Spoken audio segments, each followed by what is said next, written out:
این کتاب میشناسی؟ احتمالاً توی کتاب فروشی اسمشو زیاد شنیده باشی یا خونده باشیش حتی. این کتاب یک جستار از نشر اطراف، نقشه‌هایی برای گم شدن. توی این ویدیو میخوام 3 جستار خیلی خفن دیگه از نشر اطراف بهت معرفی بکنم که خوندنش هم میتونه برای شروع جستارخوانی خوب باشه، هم اینکه یه تجربه جدید باشه. پس چاییت رو بیار تا با هم دیگه یه قسمت دیگه برنامه تیتاک با طولو رو شروع بکنیم.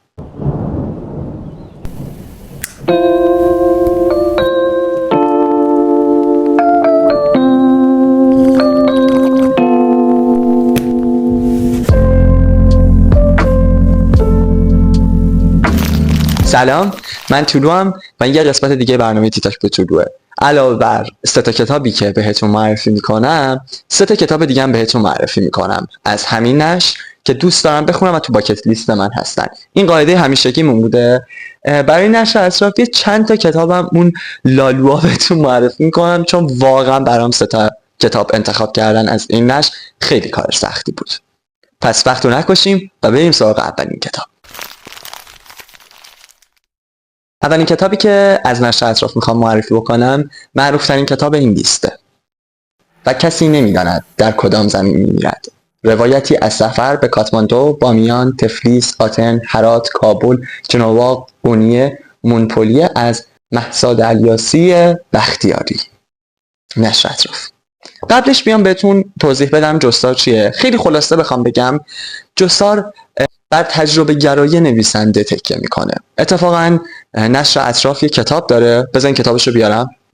رها و ناهوشیار می نویسیم، هنر جستار نویسی. توی این کتاب بهتون توضیح میده که اصلا جستار نویسی چه شکلیه و چه جوری جستار میشه نوشت. و من خودم هنوز این کتاب رو نخوندم، ولی پیشنهاد میکنم، یعنی مقدمش رو خوندم و فکر میکنم که میتونه کمک کننده باشه حتی برای شناخت جستار نویسی. تجربه گرایی نویسنده راجع به موضوعات مختلف و نوشتنش به سبک‌های مختلف میشه جستار توی ساده ترین حالت. ولی خب من خیلی ابتدایی و آسون توضیح دادم. این ژانر یا این سبک بهتر بگیم یک طیف خیلی جذابی از متن‌ها رو چه توی ایران چه توی خارج از ایران در بر میگیره. پس بیاین بریم سراغ کتابمون و کسی نمیداند در کدام زمین میمیرد. این کتاب یک جستار ایرانیه که یک خانم ایرانی همه زندگیشون رو میفروشن و تصمیم میگیرن سفر بکنن، هیچ‌هایک میکنن به جاهای مختلف ایران و جهان و تجربیاتشون رو برامون تو این کتاب آوردن. اما این کتاب چه فرقی با سفرنامه‌های معمولی داره؟ مثل سفرنامه‌های معمولی من فلان روز بیدار شدم، فلان جا رفتم، فلان، این شکلی نیست.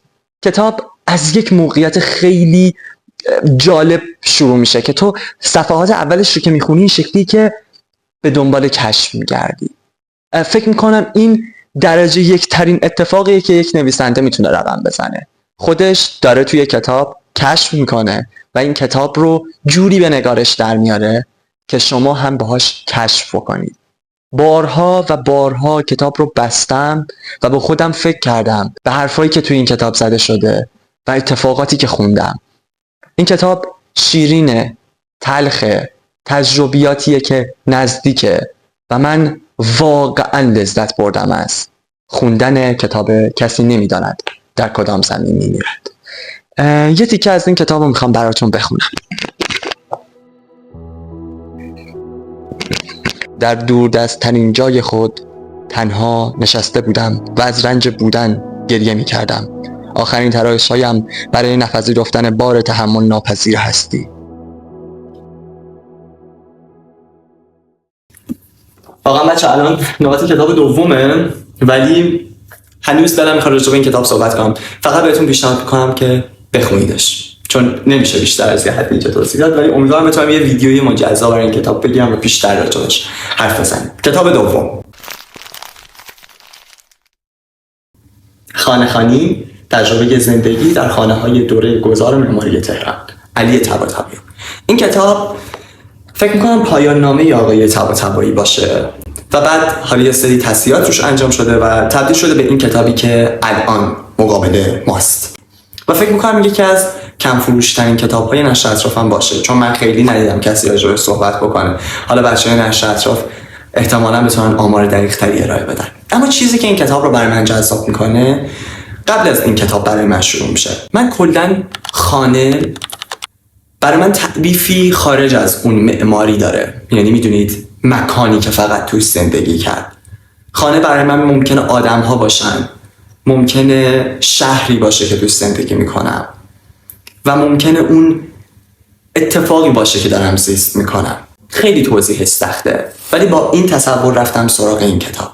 خیلی سخت توضیح دادم میدونم، ولی توصیف این کتاب به تنهایی بر من سخته، به خاطر اینکه خیلی تاثیر احساسی رو من گذاشته و کلا کلمه خانه که اصلا راجعش حرف نزنیم و این دوتا حالا فکر کنم با هم دیگه ترکیب بشن و میخوام راجعش صحبت بکنم. یه کتاب شیرین که در مورد معماری صحبت میکنه، خصوصا توی تهران، و داستان آدم ها رو که انگار توی اون آجر به آجر، توی اون گچ، توی اون پی خونه ذخیره شده رو انگار بیرون میکشه و برای ما تعریف میکنه. شیرینه چون از زبان آدم های متفاوت تعریف میشه، تصویر داره. و من زمانی که این کتاب رو میخوندم مدام میرفتم جاهای مختلف تهران همینجوری دور میزدم و صفحاتی ازش میخوندم و چه طراحی جلد زیبایی داره. بخونیدش و کیف ببرید. پشت کتاب براتون میخونم، احتمالاً بیشتر میتونید باش ارتباط برقرار کنید. خانه با ما و در ما زندگی میکند، بزرگ میشود، به بلوغ میرسد و از پا میافتد. در این همزیستی خانه از اندیشه و احساس و باورهای ساکنانش شکل میگیرد و به رویدادهای زندگی آنها شکل میدهد. با فهم تعامل خانه و تجربه‌های زیسته میتوان این بدبستان معمار و ساکنان را هدفمند کرد و جایی متناسب با نیازهای واقعی انسان به نقش درآورد تا خاطرها و مکان عمیق‌تر با هم پیوند بخورند. کتاب خانه خانی تجربه بعضی ساکنان خانه‌های دوره گذار معماری تهران از فضای خانه و معنای در خانه بودن را روایت می‌کنند تا از مسیر کشف معنای زنده نهفته در عناصر آن خانه راهی برای گفتگو درباره کیفیت خانه باز کند. حالا فکر کنم اینو در کنار حرفام قرار بدی، خانه خانی رو دوست داشته باشی که تجربه کنی. ببینید بچه، سومین کتاب انتخابش واقعا سخت بود. نمیدونم چجوری بگم، اما من بین دو تا کتاب خوندم که در نهایت به این نتیجه رسیدم که من یکی رو با اختلاف خیلی کمتری بهتون معرفی میکنم و اون یکی رو توی اون قسمت باکت لیست بهتون معرفی میکنم. اوکی؟ یعنی همین الان هم می‌خواستم تغییرشون بدم، ولی واقعا فکر کنم در اصل جای این کتاب باید به عنوان این قسمت قرار بگیرم. ما ایوب نبودیم، چند مواجهه با مراقبت از دیگری.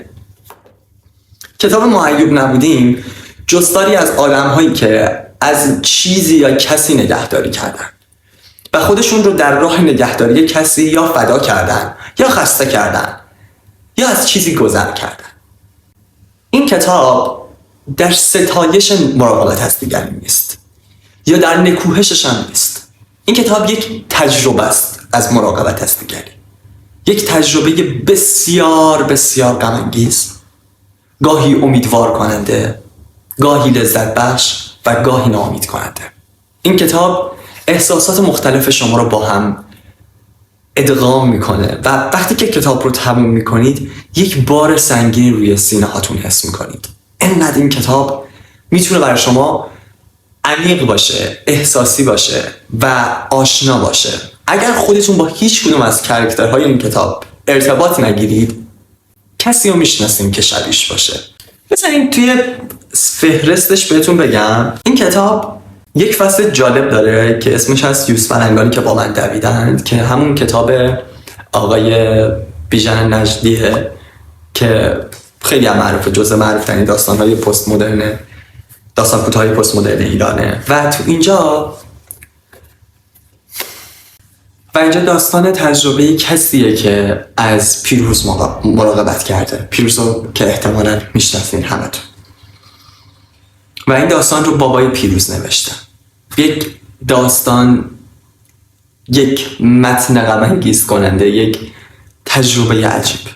خیلی خیلی زیاد لذت بردم. بعد از اینکه کتابو انتخاب بکنم دارم بینشون میخونم و همش رو دوست دارم بخونم، ولی یه چیزی راجع به کتاب یادم اومد.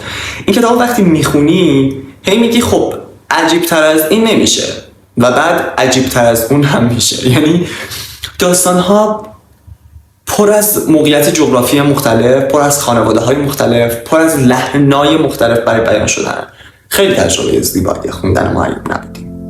رفته بودیم شهر بازی که روی زندگی را کم کنیم. میخواستیم ساعتهای آخر یک روز خیلی سخت را اینطوری بگذرانیم. شاید تناقض حال ما و حال و هوای شهر بازی میتوانست نجاتمان بدهد. شاید میترسیدیم اگر همینجوری برویم خانه از غصه بمیریم. اینو انتخاب کردم چون این دوتا کتاب انگار در کنار همدیگه به مفهوم نزدیکی شما رو میرسونن. این در مورد خانه و آدم‌های خانه است و این در مورد تجربه‌های آدم‌های مختلف از چیزی که یا کسی که خانه‌ای بوده نگهداری کردن.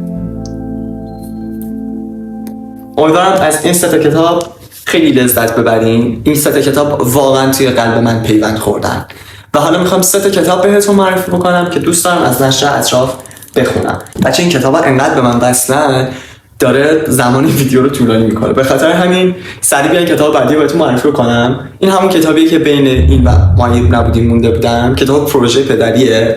این کتاب در مورد احساسات مردانه است که برای من خیلی جذابه، چون ما خیلی عادت نداریم که احساسات مردانه رو بشنویم و خود خانم ستوده در مقدمش می‌نویسه که من باورم نمی‌شد پدرهای در 70 وجود داشته باشن که همچین احساساتی اصلا ازشون گذر کرده باشه.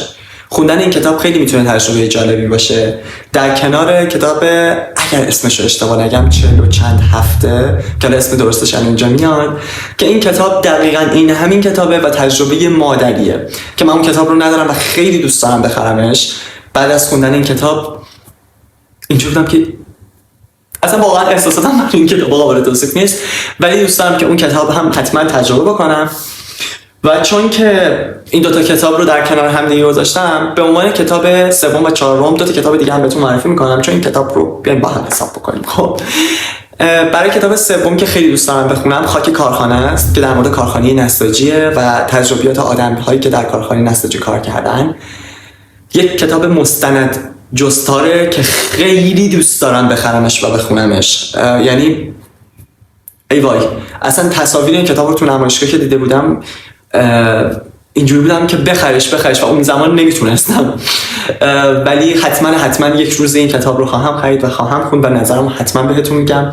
و در آخر کتاب فلاکت روزمره که هرتا مولر نویسنده برنده نوبل ادبیات این کتاب رو نوشته. این کتاب جستار در مورد زمانی سخته که آدم‌ها چجوری با روزمرگی، با شوخی، با خنده خودشون رو نگه می‌داشتن و زنده می‌موندن. من خیلی دوست دارم این سه کتاب رو داشته باشم و بخونمشون. شما هر کدوم از این سه کتاب یا سه کتاب قبلی، 4 کتاب قبلی رو خوندین، بهم نظراتتون رو بگین. خیلی سخت بود ویدیو اطراف. من می‌داختمش عقب به خاطر اینکه نمیتونستم انتخاب بکنم. ولی امیدوارم که از این کتاب‌ها لذت ببرید و توی لیستتون قرارشون بدین. من 4 ویدیو دیگه برای 4 نشر دیگه گرفتم. نشر بیتگل، خوب، چشمه، مجموعه برج بابلش و نشر افق. اون 4 ویدیو رو ببینید. اینم که 5میه. ما دقیقاً به میانه راه چالش 10 روز 3 کتاب از هر نشر رسیدیم. امیدوارم که اتفاقات خیلی خوب براتون بیفته. جمعه این هفته یه ویدیوی خیلی باحال داریم. خودم جو ویدیوی جمعه این هفته خیلی دوست دارم. یه ویدیو سریالیه که قرار تا 10 ماه ادامهش بدیم. و همین نکته دیگه میمونه، پلیلیست همین کتاب‌های نشرها رو اینجا براتون گذاشتم. روش کلیک بکن و ویدیوها رو تماشا بکن. تا الان دیگه شده 5 تا دیگه، 15 30 تا کتاب تا الان بهتون معرفی کردم. برو از بین اون دیگه سیو بکن تا سه شنبه هفته بعد که 6 تا کتاب دیگه بیاد روش. دمت گرم، مواظب خودت باش. تا ویدیو بعدی فعلا یادت نره پلیلیست رو ببین.